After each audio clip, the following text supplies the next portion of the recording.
So welcome to my review of the 2022 Subaru WRX GT. This is my car that I've driven for just over 1,000 miles, so I wanted to really get to know the car before putting my opinions out there. It's a fantastic car, and I know this car is going to be polarizing because it has CVT in it, and I've already owned a WRX with a CVT, so I know all the opinions out there on the car. I can take it. If you want to bash the car or the transmission in the comment section, have at it. But I really wanted to cover who this car is for, kind of the differences between the old generation and this generation. So let's address the elephant in the room right off the bat, right? This car is an automatic, and the GT, the top trim, which is this car right here, only comes in an automatic, and more specifically, it comes with a CVT.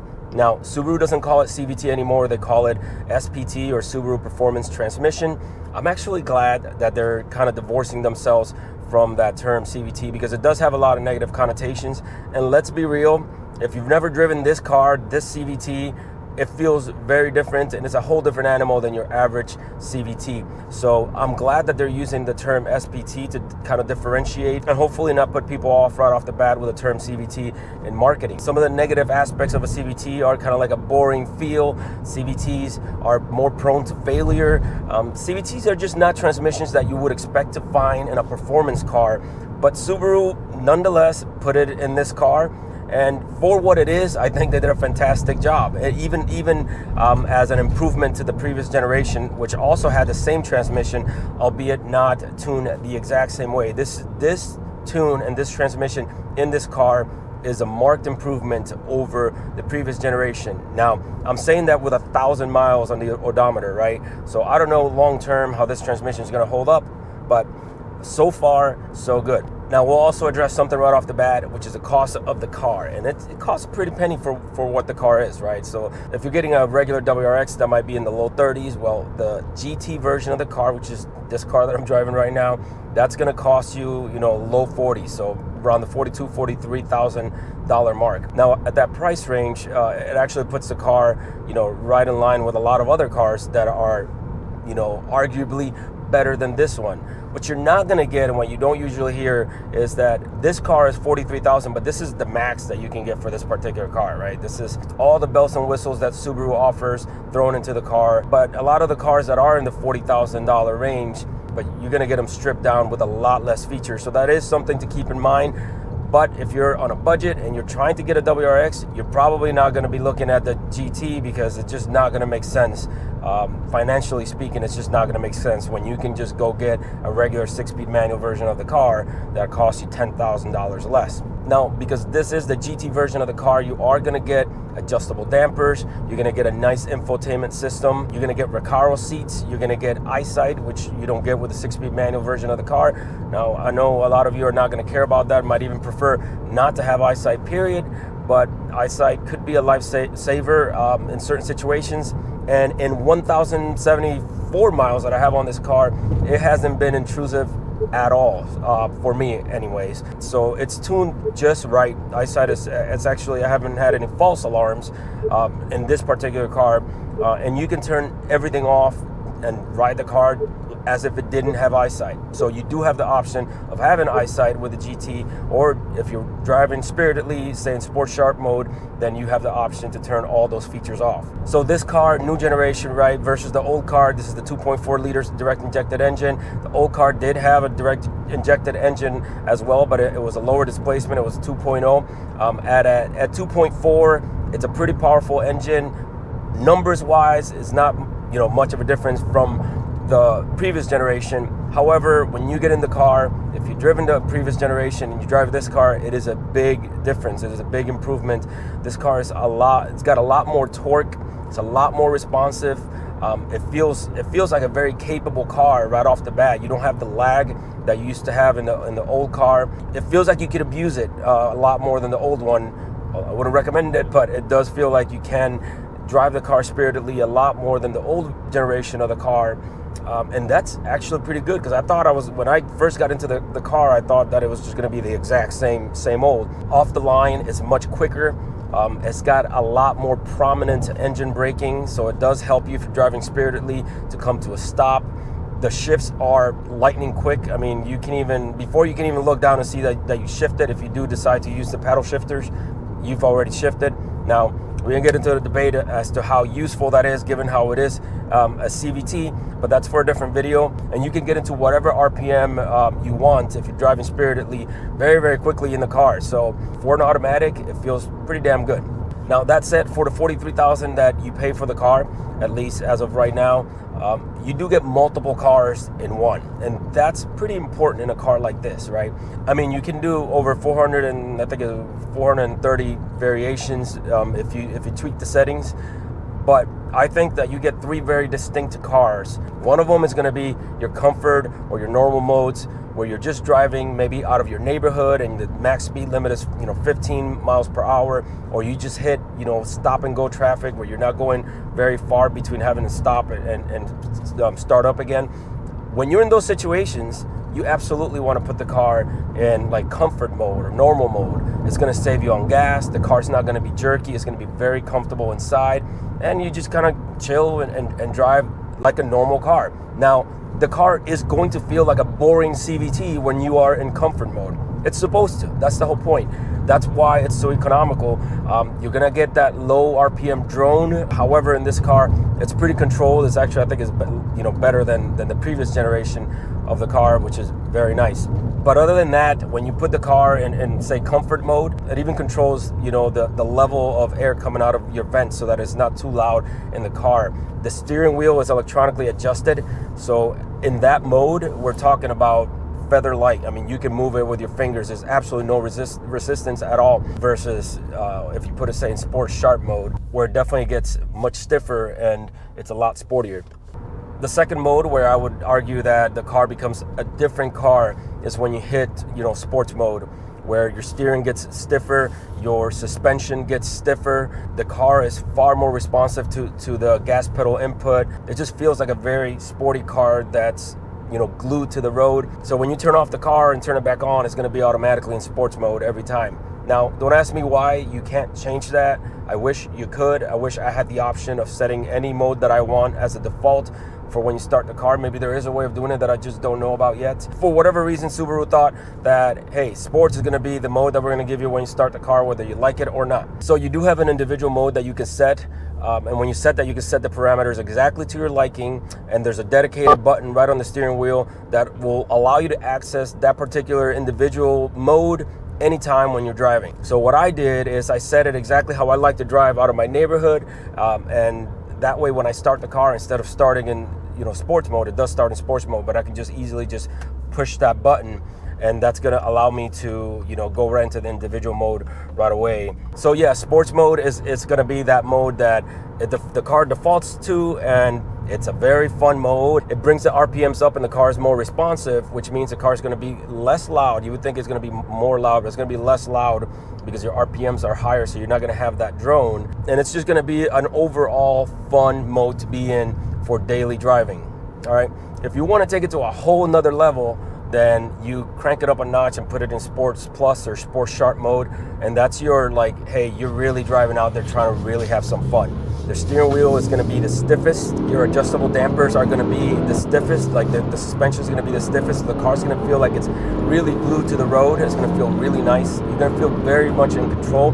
Your engine braking is like on a whole nother level on that mode as well. You're going to have tons of engine braking, so you're going to be able to stop on a dime as you need it.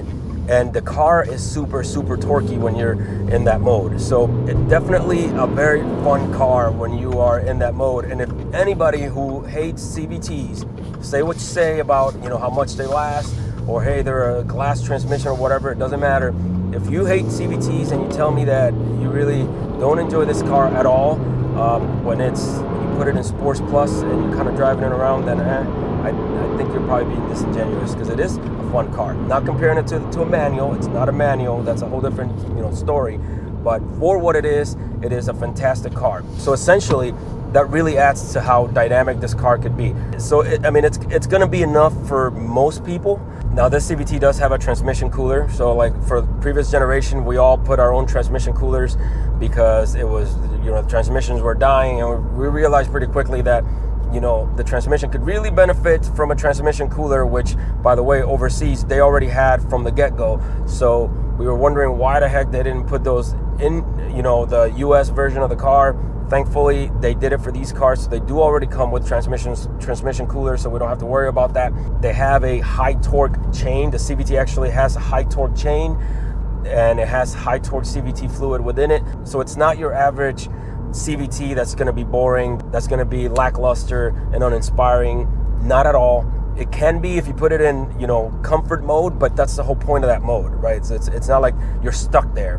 But you have the option to go into that if you're trying to save money, or you're trying to keep the car or your occupants very comfortable, or putting the car in sports, you know, Sharp Sports Plus, and really taking the car for a ride and having a good time, which it really does put a smile on my face when I'm driving around here, these little country roads, because the car is super fun. The Recaro seats, they're very slim, and I'm a shorter guy, so they fit me just right, but I don't really see too much of the benefit for the Recaros. I could take them or leave them. What I would recommend is, if you're interested in the car, go drive it and see if the Recaros are something that you're gonna want to deal with on a daily basis. They are super fun. They do give you that really sporty feel, but they're not gonna be everybody's cup of tea. The entertainment system is nice and adequate. It does have a little bit more lag than what I would prefer. However, it is the Harman Kardon, you know, sound system, and as long as you crank up your bass, your mids, and your highs, I think if you play a high quality source of music, it does sound pretty good. And eventually I am going to add a stronger sub and an amp, but I don't feel the need right off the bat like I did before. As far as the styling, let's touch on that real quick, right? So when I did my first video review of the car, when Subaru first announced it, the pictures and videos that were out there, the car just didn't look good. The bumper was just protruding out too much. The car, and still to this day, I maintain this car does not look very good in pictures. You know, like, it's just like the bumpers, cameras now, everybody's shooting from their phones, and it's really wide angle, so it makes the bumper look a lot more prominent than it is. And it is prominent in real life, but it makes it look even more prominent.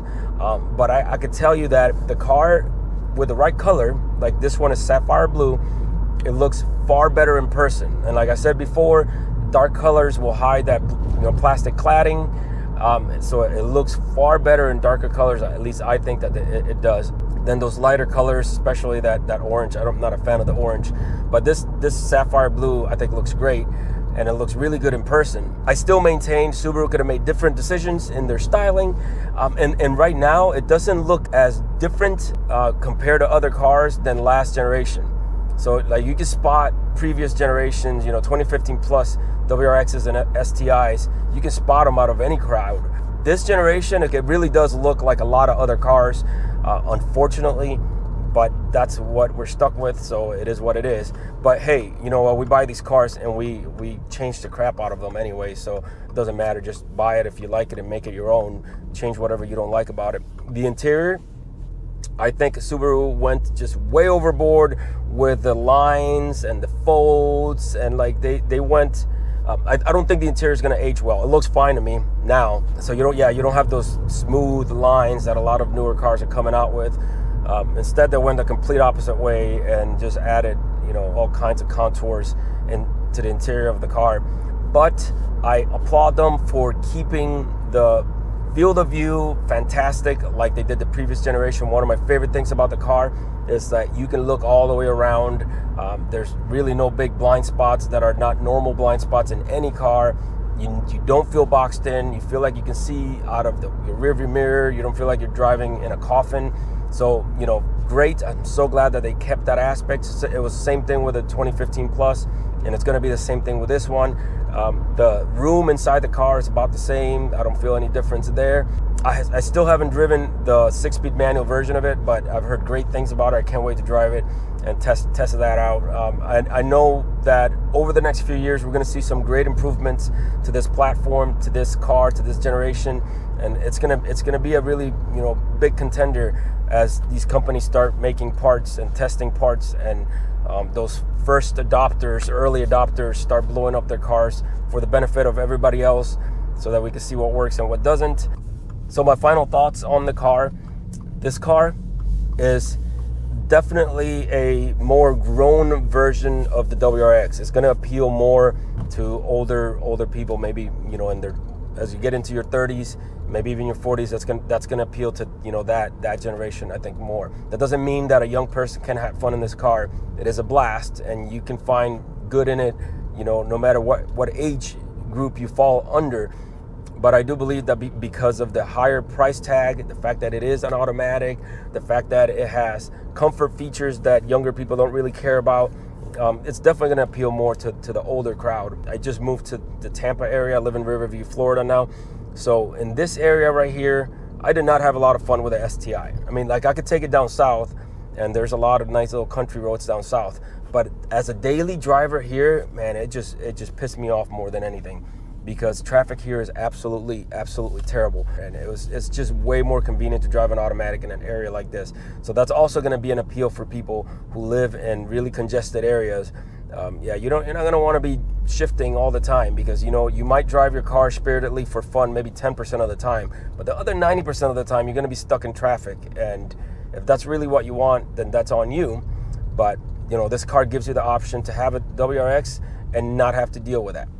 So yeah, I retired from the military, started a new job, moved to Florida. That's why I haven't really posted any videos. It's all been just too much, and YouTube just does not pay the bills. And because of that, I had to put my focus elsewhere. But I think I'm in a place now where I can start devoting a little bit more of my time to making some content, and hopefully revive my channel that's kind of been dying here because of the lack of posting on my end. And then once I start buying mods for this car, of course, I'm going to be doing all the tutorials on it and kind of get started on all that. Again, let me know in the comment section what you think about this car. Subscribe to my channel and keep up with the stuff that I do to this car over the next couple years. It'll be fun. It'll be a good time. All right. Thanks so much for watching. Take care.